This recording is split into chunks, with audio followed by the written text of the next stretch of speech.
మీ mummy నా కోసం గావాష్ మాట్లాడవా? ఇప్పుడు వద్దులే పాపాయ్. మన సబ్స్క్రైబర్స్ కోసమైనా మాట్లాడొచ్చు కదా.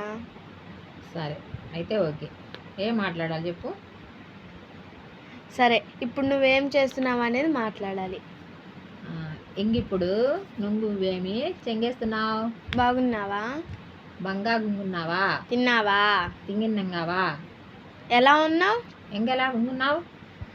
నీ ఆరోగ్యం బాగుంటుందా? నింగి అంగారోగ్యం బంగా ఉంగుంటుందా? చెంగెప్పు బంగా ఉంగుంటుందా? నా ఆరోగ్యం బాగానే ఉంటుంది. నీ ఆరోగ్యం ఎలా ఉంటుంది? ఓకే. హాయ్ అండి, ఇప్పుడు నేను మాట్లాడాను కదా, దీన్ని గాభాష్ అంటారు. మీకు నచ్చితే లైక్ చేయండి, షేర్ చేయండి, వీడియో సబ్స్క్రైబ్ చేసుకోండి. ఇంకా ఇలాంటి వీడియోలు వస్తూ ఉంటాయి. Please subscribe.